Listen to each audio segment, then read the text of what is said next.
Hello प्यारे बच्चों इस वीडियो में हम आपकी क्लास 10 मैथ्स एक्सरसाइज 3.3 के क्वेश्चंस करेंगे। युगपत समीकरण है ना, प्रतिस्थापन विधि के द्वारा solve the following pair of linear equations by the substitution method, है ना। तो दो समीकरणों को, जिस पिछली वाली एक्सरसाइजेज में आपने क्या देखा था, ग्राफीय विधि से इनको हल करना। तो ये दोनों जो समीकरण है ये एक एक रेखा को रिप्रेजेंट करते हैं और वो रेखाएं या तो आपस में काट सकती हैं या एक दूसरे के समांतर हो सकती हैं या समपाती हो सकती हैं। तो हमने पिछली एक्सरसाइज में इस तरह के क्वेश्चंस किए थे। इस एक्सरसाइज में हम इस विधि से, प्रतिस्थापन विधि, है ना। हाँ बच्चों, और एक इंपॉर्टेंट बात, मेरे चैनल को आप प्लीज़ सब्सक्राइब करें, ठीक है ना, लाइक करें वीडियोस को, है ना, उनके ऊपर कमेंट्स करें, उससे विजिबिलिटी बढ़ती है ना। और मेरे चैनल पे आपको मैथ, साइंस और इंग्लिश तीनों के एक ही स्थान पे आपको वीडियो मिल जाएंगे, ठीक है बच्चों। और अपने फ्रेंड्स को भी बताएं इसके बारे में। तो अब इनमें से किसी एक समीकरण को, एक समीकरण में से x या y का मान हम दूसरे समीकरण में रखेंगे। आपकी चॉइस है, आप x को लो या y को लो, ठीक है ना। और चाहे पहले समीकरण से ले लो या दूसरे समीकरण से ले लो, कोई फर्क नहीं पड़ता, ठीक है ना। तो माना मैंने इसको 1 मान लिया और इसको 2 मान लिया, तो इससे मैं x plus y equal to क्या है, इसमें 14 है, ठीक है ना। अब इसमें मैं या तो x बराबर लिख सकता हूँ 14 माइनस वाई, है ना, या y बराबर क्या लिख सकता हूँ 14 माइनस एक्स। तो मेरी मर्जी है जो कर लूँ मैं, है ना। तो y बराबर क्या लिख सकता हूँ मैं 14 माइनस एक्स, कोई सा भी एक। तो या तो x की जगह 14 माइनस वाई रख सकता हूँ या y की जगह 14 माइनस एक्स रख सकता हूँ, है ना। लेकिन ये मुझे किससे मिला, समीकरण 1 से मिला। अब ये जो मान है मैं 2 में रखूंगा। किस में रखूंगा मैं, 2 में। माना इसको रख लेता हूं मैं, है ना, y का ये मान 2 में रखता हूं। तो x minus y equal to क्या है 4। तो x माइनस वाई की जगह क्या लिख दूंगा मैं 14 माइनस एक्स इक्वल टू क्या है 4। इसको खोल दिया मैंने, x minus 14 plus x equal to 4। x और x 2x हो गए, 4 प्लस 14 तो 2x इक्वल टू 18। तो x इक्वल टू आ गया 9। 18 में 2 का भाग दे दिया, है ना। इससे इसका मान समीकरण 1 में रख दो, x का मान, या 2 में रख दो, आपकी चॉइस है ना। तो उससे आपको y का मिल जाएगा। जैसे माना पहले से रखा x plus y equal to 14 है, तो x की जगह 9 रखा आपने, 9 प्लस वाई बराबर 14। तो y बराबर क्या मिल गया 14 माइनस 9 इक्वल टू 5। तो x इक्वल टू 9 और y इक्वल टू 5, ये आपका क्या हो गया, इसका हल हो गया, ठीक है ना। जिस तरह से ग्राफिकल मेथड से आपने निकाले थे, ठीक है बच्चों। अब अपन इसका सेकंड क्वेश्चन करते हैं फर्स्ट का, ठीक है ना। फर्स्ट वाले में 6 पार्ट हैं इसके, है ना, 6 का ये सेकंड है। s minus t equal to 3 और s upon 3 plus t by 2, वही प्रतिस्थापन विधि से ही करना है ना। तो इसमें से देखो, इससे आसान है कि s बराबर मैं लिख दूं 3 प्लस टी रख दिया।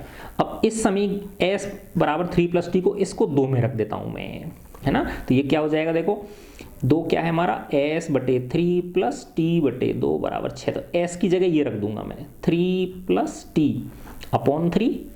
s की जगह क्या रख दिया 3 plus t upon 3 plus t upon 2 equal to 6 upon 1, है ना। अब 3 और 2 का लघुत्तम ले लिया 6, 3 का भाग दिया 6 में 2 बार, 2 को 3 प्लस टी से गुणा करूंगा, है ना। तो 2 तिया 6 प्लस 2t प्लस 2 का भाग दिया 3 बार, और ये हो गया 3t इक्वल टू 6 अपॉन 1, ठीक है। अब देखो 3t और 5t प्लस 6, ये हो गया 5t plus 6 upon 6 equal to 6 upon 1। अब इसका क्या कर दूंगा मैं, क्रॉस मल्टीप्लाई कर दूंगा। क्या कर दूंगा इसका, क्रॉस मल्टीप्लिकेशन, ठीक है। तो 5t प्लस 6 का गुणा तो हो जाएगा 1 के साथ, है ना, और 6 का गुणा 6 के साथ। तो 5t प्लस 6 का 1 से करो तो यही रहेगा, और ये 36 हो गया। तो 5t इक्वल टू हो गया 36 माइनस 6, 5t इक्वल टू 30। तो t इक्वल टू 30 अपॉन 5 करोगे तो क्या आ जाएगा 6 आ जाएगा। तो t की वैल्यू क्या निकल गई आपकी, 6 निकल गई। अब इस t का मान आप चाहे एक में रख दो चाहे दो में रख दो। देखो एक में रखोगे तो ज़्यादा आसान है, इसमें ये बटे में दे रखे हैं, इनको ज़्यादा लंबा चौड़ा सॉल्व करने की जरूरत आपको नहीं पड़ेगी। तो अच्छा है आप किस में रखो, 1 में रख दो। 1 क्या है, s minus t equal to 3, तो s माइनस टी की जगह में रख दिया 6 इक्वल टू 3, तो s बराबर हो गया 3 प्लस 6, तो s बराबर हो गया 9। तो t बराबर 6 और s बराबर 9। इस तरह से हमने ये निकाल दिया है ना। देखो कितने आसान आसान क्वेश्चंस हैं सारे, ठीक है। इसको मैंने 1 दे दिया, इसको 2, ये थर्ड पार्ट है इसका, है ना। देखो 1 से मैं क्या लिख सकता हूँ, है ना। देखो जो चीज़ आसान है उसको कर लो, है ना। देखो ये है 3x minus y equal to 3, है ना। तो इस y को तो इधर ले जाओ, राइट साइड में ले जाओ, है ना। तो इधर की तरफ क्या है 3x, और ये प्लस 3 इधर आके क्या हो जाएगा, माइनस 3 आ जाएगा। तो y की जगह पे आप क्या रख लो, 3x माइनस 3 रख लो। किस में रखोगे, ये किससे मिला आपको, समीकरण फर्स्ट से मिला, तो हमको 2 में रखना पड़ेगा। किस में रखना पड़ेगा, 2 में। तो 2 क्या है, देखो 9x माइनस 3, और y की जगह ये रख दो 3x माइनस 3, है ना, इक्वल टू कितना है 9, है ना। हालांकि दूसरे तरीके से करोगे तो लंबा होगा बस खाली, लेकिन आंसर बिल्कुल वही आएगा आपका, सेम आएगा, तो इसलिए डरने की जरूरत नहीं है।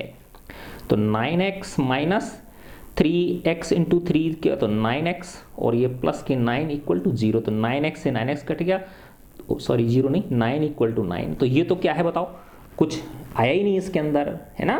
तो x की वैल्यू निकली नहीं। अब x की वैल्यू नहीं निकली तो y की वैल्यू भी नहीं निकली। इसका मतलब क्या है, इन समीकरणों को हम सॉल्व नहीं कर सकते। क्यों नहीं कर सकते, देखो पिछले उसमें देखा था आपने, फर्स्ट क्या है 3x minus y equal to 3, दूसरा है 9x minus 3y equal to 9। तो ये देखो इसमें 3, तो ये 3x minus y equal to, इसमें से 3 कॉमन ले लोगे ना आप, ठीक है ना। देखो इसको माइनस 9 इक्वल टू 0 कर लो, है ना। तो इसमें से 3 कॉमन लोगे तो 3, तो ये हो गया 3x minus y minus 3 equal to 0। इसको क्या लिख सकते हो आप, 3x minus y equal to 3। देखो ये समीकरण और ये समीकरण सेम है, बस खाली ये 3 से मल्टीप्लाई कर दिया है इसको, है ना। तो ये कैसी हैं बताओ, ये सेम चीज है इसमें, है ना। देखो संपाती हैं ये रेखाएं, क्या हैं ये रेखाएं, संपाती हैं, है ना। ए बी सी करोगे ना, A1 upon A2, B1 upon B2 और C1 अपॉन C2, तो सबका अनुपात क्या है, सेम है, ठीक है ना। तो इसलिए ये क्या है, एक दूसरे के ऊपर क्या है, कोइंसिडेंट लाइंस हैं ये क्या है, कोइंसिडेंट लाइंस हैं, ठीक है ना। इसलिए इनके हल ज्ञात करना संभव नहीं है, क्यों, अनंत हल हैं, है ना, करना संभव नहीं। क्यों है, क्योंकि क्या है, ये इनफाइनाइट सॉल्यूशंस हैं। क्या है इसके, इनफाइनाइट सॉल्यूशंस हैं, ठीक है। अब हम इसका फोर्थ पार्ट करते हैं। 0.2x plus 0.3y equal to 1.3, 0.4x plus 0.4y equal to 2.3। देखो इसके दशमलव को हटा देते हैं, है ना। तो ये हो जाएगा 0.2 बटा 10x, ये हो जाएगा 0.3y बटा 10, और ये हो जाएगा 13 बटा 10, ठीक है ना। ऐसे ये क्या हो जाएगा 0.4x बटा 10, 0.5y बटा 10 बराबर 23 बटा 10। तो देखो इसमें 10 10 10 ये सब क्या हो जाएंगे, कट जाएंगे, है ना, क्योंकि इधर 10 लोगे तो ये सेम आएगा, इधर ये 13 बटे 10 है ही, ठीक है ना। तो ये क्या समीकरण बन गया, 2x plus 3y equal to 13, और ये हो गया 4x plus 5y equal to 23, ठीक है। इसको 1 ले लो और इसको 2 ले लो। अब किसी से एक x का या y का मान समीकरण 2 में रख देंगे हम, ठीक है। जैसे मैंने ये लिया 3y इक्वल टू क्या है, 13 माइनस 2x, तो y इक्वल टू क्या हो जाएगा, 13 माइनस 2x बटे 3। अब इसका मान मैं इसमें रख दूंगा दूसरे समीकरण में, तो 4x प्लस 5, y की जगह मैंने रखा 13 माइनस 2x बटे 3 इक्वल टू 23। तो 4x प्लस, इसको गुणा कर दिया, 13 पंजे 65 माइनस 10x बटा 3, इसके नीचे 1 लगा लिया, बराबर 23। 3 लघुत्तम आ गया, तो ये हो गया 12x, और ये हो गया 65 माइनस 10x इक्वल टू 23, ठीक है। इसको और सॉल्व करूंगा तो 12 में से ये क्या आया, 2x प्लस 65 बटे 3 बराबर 23। इसके नीचे 1 रख लिया, इधर कर लेता हूँ मैं इसको, वज्र गुणा किया मैंने तो 2x प्लस 65 को 1 से करूँगा, 2x प्लस 65 का गुणा तो हो जाएगा 1 के साथ और 23 का गुणा हो जाएगा 3 के साथ। तो ये हो गया 2x प्लस 65, 3 3 9 65, तो 2x इक्वल टू 69 माइनस 65 क्या हो गया 4, तो x इक्वल टू आ गया 2। x की वैल्यू क्या आ गई 2। अब इसका चाहे 1 में रख दो चाहे 2 में रख दो, तो 1 में रख देते हैं, 2 गुणा x कितना है 2 प्लस 3y इक्वल टू कितना है 13, तो ये हो गया 4 प्लस 3y इक्वल टू 13, तो 3y इक्वल टू आ गया 13 माइनस 4 इक्वल टू 9, तो y बराबर क्या आ गया 9/3 बराबर क्या आ जाएगा 3 आ जाएगा। तो x बराबर 2 और y बराबर 3। ठीक है, अब हम इसका क्वेश्चन नंबर 5 करते हैं। ठीक है, वही प्रतिस्थापन विधि से ही है ना। तो देखो √2x प्लस √3y ये नंबर 1 दे दिया और ये √3x माइनस √8y, तो माना ये मैंने लिख लिया √3y इक्वल टू क्या हो जाएगा माइनस √2x, तो y बराबर क्या आ गया माइनस √2x बटा √3। अब इस मान को समीकरण 2 में रख दूंगा तो ये क्या आ जाएगा √3x माइनस √8 और y की जगह ये रख दिया माइनस √2 बटे √3 इंटू x। ठीक है, बराबर 0। तो देखो ये हो गया √3x और माइनस माइनस हो गया प्लस, √2 को √8 को √16 तो आ जाएगा 4 बटे √3x इक्वल टू 0 है ना। इसके नीचे 1 लगा लिया, क्या आ गया लघुत्तम इनका √3 आ गया, तो ये आ गया 1 का भाग दिया √3 से क्या तो 3x plus 4x equal to 0। ठीक है, तो देखो 3x क्या हो जाएगा 7x बटे √3 इक्वल टू 0। ठीक है, तो 7x वज्र गुणा करेंगे बराबर 0, √3 को 0 से करेंगे तो x बराबर आ गया 0 बटे 7, इसका मतलब x बराबर 0। अब इसमें जब रखोगे तो y बराबर भी क्या आ जाएगा 0 आ जाएगा है ना। तो √2 into 0 plus √3y equal to 0, तो ये 0 प्लस √3y इक्वल टू 0, इसका मतलब y बराबर भी क्या आ गया, तो ये मूल बिंदु से गुजरेंगी ये दोनों रेखाएं। किससे गुजरेंगी ये मूल बिंदु से गुजर रही हैं। ठीक है ना, तो इनका हल क्या है x बराबर 0 और y बराबर 0। ठीक है, अच्छा अब हम इसको करते हैं, देखो इनको पहले सॉल्व कर लेते हैं हम है ना। जैसे इसके नीचे मैंने 1 लगा लिया है ना, तो अब जैसे 2 और 3 का क्या ले लिया मैंने 6 लघुत्तम ले लिया, तो ये 2 का भाग दिया 3 बार, 3 दिया 9x माइनस 3 का दिया 2 बार, 2 पंजे 10y इक्वल टू -2। इसके नीचे 1 कर दो, वज्र गुणा करूंगा तो 9x minus 10y equal to -12। ठीक है, तो इसको समीकरण मैंने 1 दे दिया। ठीक है, अब इसमें सेकंड वाले में 3 और 2 का वही लघुत्तम क्या आ गया 6 आ गया, 3 का दिया 2 बार तो ये हो गया 2x plus 3y equal to 13 बटे 6। ठीक है, तो देखो इसका इससे गुणा और 13 का 6 से गुणा, तो ये हो गया 2x plus 3y into 6 equal to 13 गुणा 6। तो देखो ये 6 का इसमें भाग लग जाएगा, 6 से 6 कट जाएगा, तो 2x plus 3y equal to 13 गुणा 6 बटे 6, तो 6 से 6 कट गया तो क्या आ गया 13, तो 2x plus 3y equal to 13। तो मैंने क्या कर दिया इन दोनों समीकरणों को पहले थोड़ा सा सॉल्व कर लिया है ना, सरल कर लिया, सिंप्लीफाई।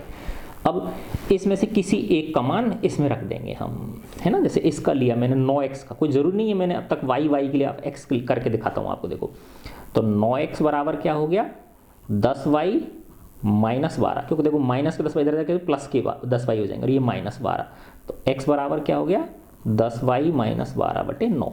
अब x का मान इसमें रख दो, समीकरण 2 में रखेंगे हम, तो 2 गुणा x की जगह मैंने रखा 10y माइनस 12 बटे 9 प्लस 3y इक्वल टू क्या है 13। ठीक है, अब देखो इससे गुणा कर दिया तो 20y माइनस 24 बटे 9, ठीक है ना, प्लस 3y इक्वल टू 13। इसके नीचे 1 रख लिया, लघुत्तम आ गया 9, तो ये तो ऐसे ही रहेगा 20y माइनस 24 और ये हो जाएगा 9 × 27y। इक्वल टू क्या हो गया 13। ठीक है, तो देखो 20y और 27y क्या हो गई 47y माइनस 24 है ना बटे 9 इक्वल टू 13/1। अब इसका वज्र गुणा कर दोगे आप तो 47y माइनस 24 का 1 से करेंगे तो यह जाएगा और 13 9 117। ठीक है, तो 47y बराबर हो जाएगा 117 प्लस 24। देखो 7 4 11, 7 4 11 हासिल की 1, तो 3 और 1 4 141, तो 47 y इक्वल टू 41। तो y बराबर क्या आ जाएगा 141 में किसका भाग लग गया 47 का, 141 बटे 47। तो देखो 3 बार कट गया ये है ना, कितनी बार 3 बार कट गया, क्योंकि देखो 3 7 21 हासिल की 2, 3 चौका 12 और 2 14, तो y बराबर क्या आ गया 3 आ गया। ठीक है, अब इस y का मान किसी में रख दो, समीकरण 1 में रख दो चाहे 2 में रख दो। ठीक है ना, तो देखो दूसरा क्या है हमारा 2x plus 3y equal to 13, इसमें रख दो, y बराबर 3 रख दिया, तो 2x प्लस 3 गुणा 3 बराबर 13। ठीक है, तो 2x अगर आपको थोड़ा जल्दी लग रहा है ना बेटा तो आप इसको वो 0.75x पे चला लेना, स्पीड जो है ना यूट्यूब की नॉर्मल स्पीड कर लेना, आप थोड़ी सी स्पीड को कम कर लेना 0.75 पे, धीरे धीरे चलेगा फिर ये है ना। 9 इक्वल टू 13, तो 2x इक्वल टू 13 माइनस 9 क्या हो गया 4, तो x इक्वल टू आ गया 2, तो x इक्वल टू 2 और y इक्वल टू 3। तो ये फर्स्ट का कौन सा पार्ट हो गया 6 पार्ट हो गया। ठीक है, तो इसके फर्स्ट के कितने क्वेश्चंस थे 6 क्वेश्चंस थे इसके है ना। अब हम इस पे आते हैं ये कह रहा है ये समीकरण को और इस समीकरण को सॉल्व करो और इस प्रकार से find the value of m, m की वैल्यू निकालनी है जहां y बराबर क्या है mx प्लस 3 है। तो देखो x और y की वैल्यू मिल जाएंगी तो उनको इसमें रख दोगे तो अपने आप आपको m का मान मिल जाएगा, तो इससे परेशान नहीं होना कि ये पता नहीं क्या क्वेश्चन दे दिया। ठीक है ना, तो देखो बस सिंपल सी बात है, इन दोनों समीकरणों को सॉल्व करना है। 2x plus 3y equal to 11, इसको 1 ले लिया मैंने, और 2x minus 4y equal to minus के 24, ये समीकरण 2 ले लिया। ठीक है, तो देखो पहले से 3y इक्वल टू क्या हो गया 11 माइनस 2x, तो y बराबर क्या हो जाएगा 11 माइनस 2x बटे 3, इसका मान समीकरण 2 में रख दो, तो 2x माइनस 4 y की जगह रखा 11 माइनस 2x बटे 3 है ना, इक्वल टू क्या है माइनस 24, तो ये हो गया 2x माइनस 44 प्लस 8x, ठीक है ना, बटे 3, इसके नीचे 1 लगा लिया माइनस 24, 3 लघुत्तम ले लिया, तो ये हो गया 6x माइनस 44 प्लस 8x। ठीक, क्योंकि मैं देखो इसको गुणा कर चुका हूँ, -4 का 11 से -44 और -4 का -2 से प्लस के 8x आ गए, इक्वल टू -24। ठीक है, प्लस के 6 और ये प्लस के 14x माइनस 44 बटे 3 इक्वल टू -24 बटे 1। अब इसका क्या कर दिया वज्र गुणा कर दिया, क्रॉस मल्टीप्लाई कर दूंगा मैं, तो ये हो जाएगा 14x माइनस 44, 3 को 24 से करूंगा तो 24 दिया 72 माइनस के, तो 14x बराबर आ गया -72 प्लस 44। ठीक है ना, तो 12 में से 4 घटाए तो 8, ये 6 रह गई, तो ये आ गया माइनस के 28, 14x बराबर, तो x बराबर आ गया -2। ठीक है, x बराबर क्या निकल के आ गया -2। अब इस x की वैल्यू किसी एक समीकरण में रख दो आपने, चाहे फर्स्ट में रखी आपने 2x plus 3y equal to 11 है ना, तो 2 गुणा 2 प्लस 3y इक्वल टू 11, तो 4 plus 3y equal to 11, 3y equal to 11 में से 4 घटाए तो कितने बचे 7, तो y इक्वल टू क्या आ गया 7 बटा 3। ठीक है, 2x प्लस 3y बराबर क्या है, देखो यहाँ गलती कर दी मैंने, ये -2 है ना, तो ये -4 आएगा है ना, तो 11 प्लस 4, ठीक है, तो 3y इक्वल टू 15 और y इक्वल टू क्या आ गया 5। ठीक है, अब इसका मान वो जो समीकरण दे रखा है आपको ये रहा, y equal to mx plus 3, इसमें रख देंगे हम, तो उससे हमको m का मान मिल जाएगा। तो समीकरण क्या है हमारा y equal to mx plus 3, y कितना है 5 बराबर m, x कितना है -2 प्लस 3, तो 5 बराबर -2m प्लस 3, तो देखो पक्षांतरण कर दिया, 2m को इधर ले आया 3 और ये 5 इधर जाके माइनस का हो गया, तो 2m इक्वल टू -2, तो m बराबर आ गया -1। m की वैल्यू क्या निकल के आ गई? -1 निकल के आ गई। ठीक है ना, देखो कितना आसान क्वेश्चंस हैं सारे। अब हम क्वेश्चन नंबर 3 पे आते हैं, है ना। अब ये शब्द वो हैं, वर्ड प्रॉब्लम्स हैं, ठीक है, थोड़ी इंटरेस्टिंग हैं। सब में यही है, पेयर ऑफ लीनियर इक्वेशन, दो आपको युगपत समीकरण बनाने, दो रैखिक समीकरण बनाने हैं दी गई प्रॉब्लम्स में से, और उनका सब्स्टिट्यूशन मेथड, प्रतिस्थापन विधि से आपको क्या निकालना है? सॉल्यूशन निकालना है, हल निकालना है ना। तो देखो फर्स्ट है the difference between two numbers is 26, है ना। तो दो नंबर है, मान लिया एक x है और एक y है, तो इन दोनों का डिफरेंस क्या हो गया? x minus y equal to 26। ये समीकरण 1 हो गया, है ना। फिर कह रहा है if one number is 3 times the other, है ना। तो देखो ये इसमें से इसको घटाने के बाद 26 है, तभी ये बड़ा है ना। तो ये क्या कह रहा है? One number is 3 times the other, इसका मतलब x जो है वो y का कितना गुना है? 3 गुना, क्योंकि x y से बड़ा है। तो ये x इक्वल टू क्या हो गया? 3y, ये समीकरण 2। तो देखो सीधा सा इस समीकरण 2 का मान 1 में रख दो, है ना। तो x minus y equal to 26, x की जगह में रख दिया 3y minus y equal to 26, 2y equal to 26 और y इक्वल टू आ गया 13। y का मान इसमें रख दो, तो x इक्वल टू हो गया 3y, तो 3 गुणा 13, तो x इक्वल टू आ गया 39। ये लो, ठीक है, दोनों संख्या आपकी निकल गई। अब हम इसका सेकंड पार्ट करते हैं। ये कह रहा है वही सब में सेम है, दो युगपत समीकरण बनाने हैं इन प्रॉब्लम्स में से और प्रतिस्थापन विधि से उनको हल करना है। ये कह रहा है the larger of to supplementary angles exceeds the smaller by 18 degrees, है ना। जो दो पूरक कोण हैं, पूरक कोण किसको बोलते हैं? जिनका योग कितना हो? 180 हो, है ना। The larger of two complementary angles exceeds the smaller by 18 degrees. तो देखो एक तो लार्जर नंबर, लार्जर एंगल, और एक स्मॉलर एंगल। इसको मैंने x मान लिया और इसको y मान लिया, ठीक है ना। तो देखो पहली चीज तो क्या होती है, ये सप्लीमेंट्री है, तो x प्लस वाई बराबर क्या होगा? 180 डिग्री होगा। हमको पता होता है कि दो अगर वो हैं सप्लीमेंट्री हैं, पूरक कोण है, तो उनका योग किसके बराबर होता है? 180 के बराबर होता है। दूसरी बात क्या कह रहा है ये, कि इनमें से जो बड़ा है वो the larger of to supplementary angles exceeds the smaller by 18 degrees, यानी ये जो बड़ा है ये छोटे से 18 अधिक है ना। तो x जो है वो y से कितना अधिक है? 18 डिग्री अधिक है। दूसरी कंडीशन आपको ये दे रखी है, तो सिंपल सी बात है, ये दूसरा समीकरण हो गया। x का मान डायरेक्ट ही है, तो इसमें रख दो सेकंड वाले में। तो x की जगह मैंने रख दिया y plus 18 plus y equal to कितना है? 180। तो 2y बराबर हो गया 180 माइनस 18, तो 2y इक्वल टू क्या आ गया? 162। तो y बराबर क्या आ गया? 162 में 2 का भाग दे, 2 8 16, 81 डिग्री। y का मान कितना आ गया? 81 डिग्री आ गया।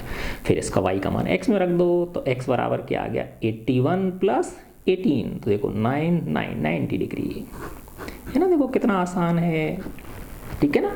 बस हिम्मत करके करनी है, प्रैक्टिस करोगे बहुत अच्छे सवाल आपसे हो जाएंगे, ठीक है।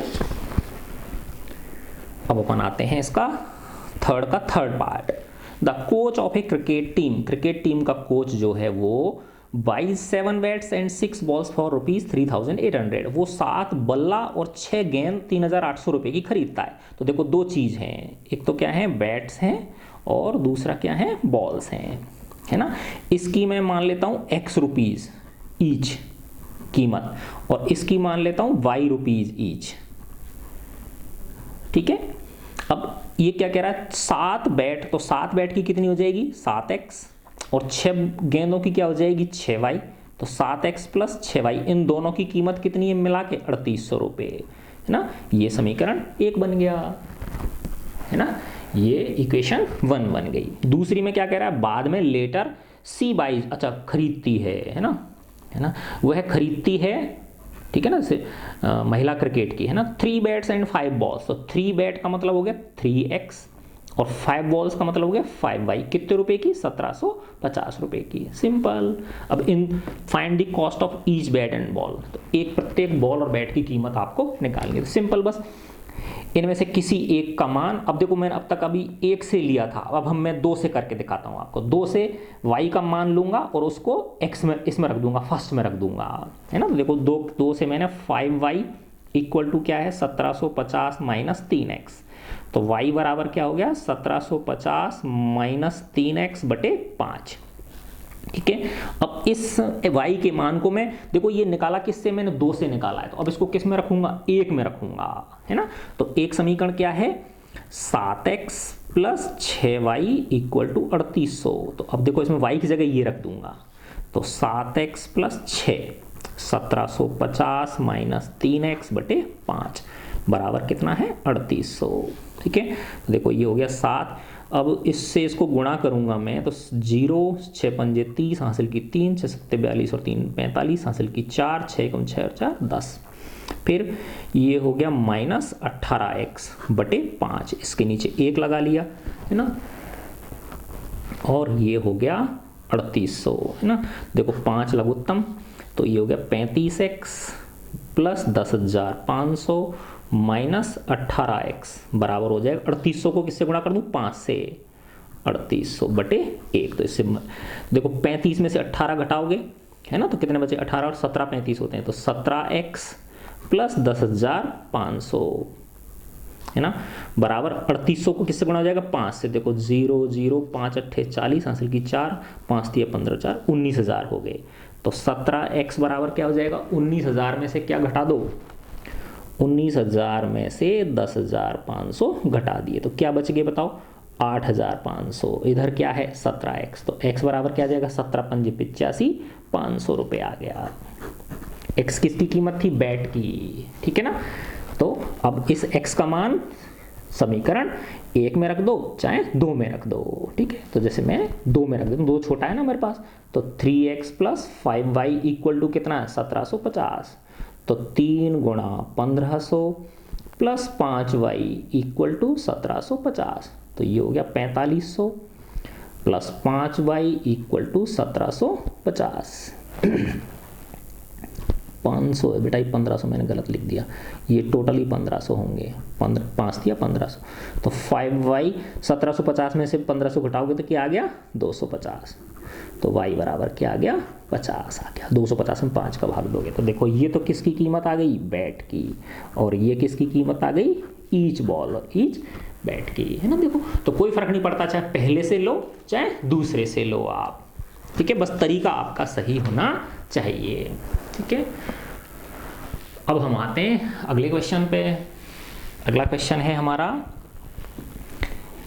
The taxi charges in A city. एक शहर के अंदर जो टैक्सी के जैसे ऑटो वगैरह होता है या टैक्सी जो हायर वाली टैक्सी होती है उसके consist of fixed charges together with charges for the distance covered. उसमें 2 तरह के चार्ज हैं, एक तो फिक्स चार्ज है, चाहे आप थोड़ा सा ही आगे चले लेकिन इतने तो देने ही पड़ेंगे आपको, है ना, चाहे आधा किलोमीटर ही गए आप लेकिन वो मिनिमम चार्ज तो आपको देना ही पड़ेगा, तो वो फिक्स चार्जेज हो गए, है ना। तो वो तो क्या है? फिक्स चार्जेज हैं। और फिर किलोमीटर के हिसाब से है ना। जैसे ऐसे समझो आप कि फिक्स चार्ज है भाई 50 रुपये फिक्स हैं, चाहे आप 1 किलोमीटर जाओ चाहे 2 किलोमीटर जाओ, तो वो तो फिक्स हैं। फिर पर किलोमीटर के हिसाब से माना 10 रुपये प्रति किलोमीटर के हिसाब से अलग से चार्जेस देने पड़ेंगे आपको, है ना। तो वो हो गए, तो फिक्स चार्जेस हो गए और charges for the distance covered, charges for distance covered, ये 2 चीज हैं इसमें, है ना। अब ये कह रहा, इसको मैं मान ला x मान लेता हूं, x रुपीज, है ना, और ये तो फिक्स है और ये क्या है? इसको y रुपीज पर किलोमीटर प्रति किलोमीटर मान लेता हूं मैं। अब ये कह रहा है कि 10 किलोमीटर की दूरी जब तय करी टैक्सी ने तो किसी व्यक्ति ने 105 रुपये दिए, तो देखो ये तो फिक्स है ना, और 10 किलोमीटर किया है तो 1 किलोमीटर के y है तो 10 किलोमीटर के कितने हो गए? 10y, और टोटल कितने रुपए चुकाए उसने? 105। तो ये एक समीकरण बन गया, नहीं बन गया? फर्स्ट इक्वेशन बन गई। ठीक है ना। अब दूसरा देखो, and for a journey of 15 kilometre, 15 kilometre की अगर जर्नी है है ना। द चार्जेस पेड इज 155, तो 15 किलोमीटर के लिए क्या हो जाएगा, x तो फिक्स रहेगा और ये 15y हो जाएगा, तो कितने रुपए चुकाने पड़ रहे हैं, 155। तो ये समीकरण 2 हो गया। सिंपल सी बात है, ठीक है ना। तो what are the fix charges and charges per kilometre, तो x पूछ रहा है आपसे और y पूछ रहा है ना। फिर एक चीज और पूछ रहा है, how much does a person have to pay for travelling a distance of 25 kilometre, अगर वो व्यक्ति 25 किलोमीटर जाता है तो कितना चार्जेस उसके देने पड़ेंगे, वो भी निकाल सकते हैं हम, है ना। तो देखो x का मान मैंने इससे लिख लिया, x बराबर क्या है 105 माइनस 10y। देखो 10y बराबर भी ले सकता हूं मैं, लेकिन 10y बराबर क्या होगा 105 माइनस x, फिर y बराबर हो जाएगा 105 माइनस x बटे 10, तो लंबा चौड़ा भाग गुणा करने पड़ेंगे ना। तो ऐसे जो चीज़ आसान है उस तरीके से चलें हम, है ना। अब इसका मान समीकरण 2 में रख दूंगा, तो x की जगह रख दिया, समीकरण 2 चाहो तो लिख लो एक बार, x plus 15y equal to 155। x की जगह रखा 105 माइनस 10y और प्लस के 15y हैं ये 155, ठीक है। अब देखो ये कितना हो गया, माइनस के 10y प्लस के 15y तो 5y, और ये 155 और इधर आके क्या हो गए 105, तो कितने बच गए बताओ, 50 बच गए ना। तो 5y बराबर 50, तो y बराबर क्या आ गया 10 रुपये, है ना। यानी 10 रुपये पर किलोमीटर चार्ज है, रनिंग चार्जेस हैं ये। अब इस y का मान समीकरण इसमें रख दो, एक में रख दो, तो x प्लस 10y बराबर क्या है 105, तो x प्लस 10 गुणा 10 बराबर 105, तो x बराबर क्या आ गया 100 प्लस 105, सॉरी x प्लस 100 बराबर 105, तो x बराबर आ गया 105 माइनस 100, तो क्या आ गया 5 रुपये, x कितना आ गया 5 रुपये, ठीक है। तो फिक्स चार्जेस तो क्या हैं 5 रुपीज़ हैं, ठीक है ना, और पर किलोमीटर चार्जेस कितने हैं 10 रुपये, फिक्स चार्जेस कम ही रख रखे ठीक है ना। अब आपके 25 किलोमीटर का निकाल लो अब आप, है ना। 25 किलोमीटर में कितने लगेंगे, तो देखो 25 में x तो फिक्स देने पड़ेंगे और पर किलोमीटर के हिसाब से 25 किलोमीटर के और देने पड़ेंगे, तो x प्लस 25y हो जाएगा ना। x क्या हो गया 5 प्लस 25 गुणा 10, तो 5 प्लस 250, तो कितना आ गया 255 रुपये। कितने रुपए देने पड़ेंगे 255 रुपये उसे चुकाने पड़ेंगे, किसके लिए 25 किलोमीटर की यात्रा के लिए, ठीक है बच्चों। तो अपन आगे चलते हैं, अब है इसका 5th क्वेश्चन, है ना। ए फ्रैक्शन किसको बोलते हैं, भिन्न संख्या बिकम्स 9/11, 9/11 हो जाता है, एक भिन्न संख्या 9/11 बन जाती है। इफ 2 इज एडेड, अगर 2 जोड़ दें हम, to both the numerator and the denominator, है ना, किस में, दोनों में, अंश में और हर में। अगर अंश और हर दोनों में 2 जोड़ दें, है ना, तो उसका मान 9/11 बन जाता है ना। और यदि 3 जोड़े, if 3 is added to both numerator and denominator, अगर 3 जोड़े दोनों में, अंश में और हर में, तो ये संख्या क्या बन जाती है 5/6 बन जाती है। फाइंड द फ्रैक्शन, तो वो भिन्न संख्या आपको ज्ञात करनी है, तो बहुत आसान है। उस भिन्न संख्या को मैं क्या मान लेता हूँ x मान लेता हूँ, उसमें अंश और हर को मैं x मान लेता हूँ, x और y, है ना। तो अंश और हर, ये x है और ये y है, ठीक है। अब ये क्या कह रहा है, दोनों में 2 जोड़ दें, तो x में भी 2 जोड़ा और y में भी 2 जोड़ा, तो कितना मान बना रहा है ये 9/11 बन जाता है, ठीक है। गुणा कर दो इसको, वज्र गुणा कर दिया, 11 का तो x प्लस 2 से हो जाएगा, 9 का y प्लस 2 से हो जाएगा, है ना। तो ये हो गया 11 का x प्लस 2 के साथ और 9 का y प्लस 2 के साथ, तो ये हो गया 11x प्लस 22 बराबर 9y प्लस 18, तो ये हो गया 11x माइनस 9y बराबर 18 माइनस 22, है ना। तो ये हो गया 11x माइनस 9y बराबर -4, ये समीकरण 1 निकल गया, इक्वेशन 1 आ गई। अब ये कह रहा है अंश और हर दोनों में 3 जोड़ दो, है ना। तो x में भी 3 जोड़ा और y में भी 3 जोड़ा, अब इसका मान कितने बता रहा है, ये 5/6 हो जाता है ना। तो वही सेम चीज वज्र गुणा कर दो, तो 6 का गुणा x प्लस 3 के साथ और 5 का गुणा y प्लस 3 के साथ, तो ये हो जाएगा 6x प्लस 18 और ये हो गया 5y प्लस 15, तो 6x माइनस 5y बराबर 15 माइनस 18, तो 6x माइनस 5y बराबर -3, ये समीकरण 2 हो गया हमारा, है ना। अब इससे 1 से ले लो चाहे 2 से ले लो, ठीक है ना। x या y का मान समीकरण 2 में रख दो, है ना। जैसे मैंने ये लिख लिया 11x बराबर क्या हो जाएगा 9y माइनस 4, ये 9y इधर जाके प्लस के हो जाएंगे ना, तो x बराबर क्या हो गया 9y माइनस 4/11। अब इसके मान को समीकरण 2 में रख दूंगा मैं, तो 2 में रखा तो क्या आ गया 6x माइनस 5y बराबर क्या है -3। तो 6x की जगह मैंने क्या रख दिया 9y माइनस 4/11 माइनस 5y बराबर -3। देखो गुणा कर दिया, 6 नाम 54y माइनस 24/11 माइनस 5y बराबर -3, ठीक है। इसके नीचे 1 रख लिया, 11 लघुत्तम आ गया, ये 54y माइनस 24 माइनस 11 पंजे 55y इक्वल टू -3। देखो 54y और माइनस के 55y तो माइनस के y माइनस के 24/11 बराबर -3/1। अब इसका क्या कर दूंगा मैं भज्य गुणा कर दूंगा है ना। तो देखो -y माइनस 24 का गुणा तो 1 के साथ और -3 का गुणा 11 के साथ, तो -y माइनस 24 बराबर -33, है ना। तो -y बराबर क्या हो गया -33 प्लस 24, -33 प्लस 24।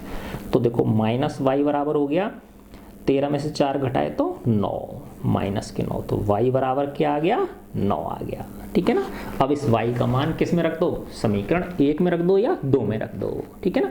तो जैसे पहले में रखा 11x माइनस 9y बराबर -4, तो 11x माइनस 9y की जगह रख दिया 9 बराबर -4, तो 11x माइनस 9 नाम 81 बराबर -4, तो 11x बराबर -4 प्लस के 81, तो 11x बराबर क्या आ गया 77, तो x बराबर आ गया 7।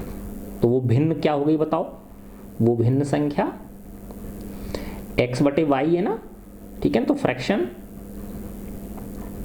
x कितना है आपका 7, y कितना है 9, तो वो फ्रैक्शन कितना है 7/9। 7 उसका न्यूमरेटर है और 9 उसका डिनोमिनेटर है, ठीक है। तो यही इसका आंसर है। अब इस प्रश्नावली का लास्ट क्वेश्चन पे हम आ गए, है ना। थोड़ा सा फास्ट किया है हमने, तो मैंने कहा था ना आपको कि आप इसको 0.75x पर कर लेना इसकी स्पीड, है ना, उस तरह से देख लेना, जिससे कि आपको ऐसा नहीं लगेगा कि भाई जल्दी है, ठीक है। और वैसे भी आप रिवाइंड भी कर सकते हो। अब है 5 years hence, hence का मतलब है अब से, आज से, अभी से, है ना। आज से 5 साल बाद, 5 years hence, the age of Jacob will be 3 times that of his son। तो 5 साल बाद या 5 साल अभी से, यानी 5 साल पश्चात जो जैकब की उम्र है वो अपने बेटे की उम्र की 3 गुनी हो जाएगी। तो अब इसमें 2 लोग हैं, है ना, एक तो है जैकब और एक है हिज सन, जैकब्स सन, ठीक है। 2 लोग हैं, है ना। इनकी प्रेजेंट एज में मान लेता हूं x और y, प्रेजेंट एज माना इसकी x ईयर्स है और इसकी y ईयर्स है। अब कह रहा है 5 years hence, आज से 5 वर्ष पश्चात, the age of Jacob will be 3 times that of his son, है ना। तो आज 5 years hence, तो इसकी कितनी हो गई x + 5, इसकी कितनी हो गई बताओ y + 5। अब ये रिलेशन क्या कह रहा है कि 5 वर्ष बाद जो जैकब की उम्र है वो अपने पुत्र की उम्र की 3 गुनी हो जाएगी। तो किससे गुणा करेंगे 3 को, इससे करेंगे। तो x + 5 इक्वल टू 3 × y + 5, तो 5 साल बाद जो जैकब की उम्र है वो अपने पुत्र की उम्र की कितनी हो जाएगी 3 गुनी हो जाएगी। इसको सॉल्व कर लिया, x + 5 इक्वल टू 3y + 15, तो x बराबर हो गया 3y + 15 - 5, तो 3y + 10। और वैसे भी प्रतिस्थापन विधि है ये, तो x, है ना, ये समीकरण हमारा क्या हो गया 1 हो गया, ठीक है ना। अब समी अगला और क्या कह रहा है उससे देखेंगे। 5 years ago, 5 वर्ष पहले, तो 5 वर्ष पहले क्या होगी, जैकब की तो हो जाएगी x-5 और उसके पुत्र की क्या हो जाएगी y-5, है ना। तो अब है 5 years ago, तो जैकब की तो कितनी हो गई बताओ, x-5 हो गई और उसके पुत्र की क्या हो गई, y-5 हो गई।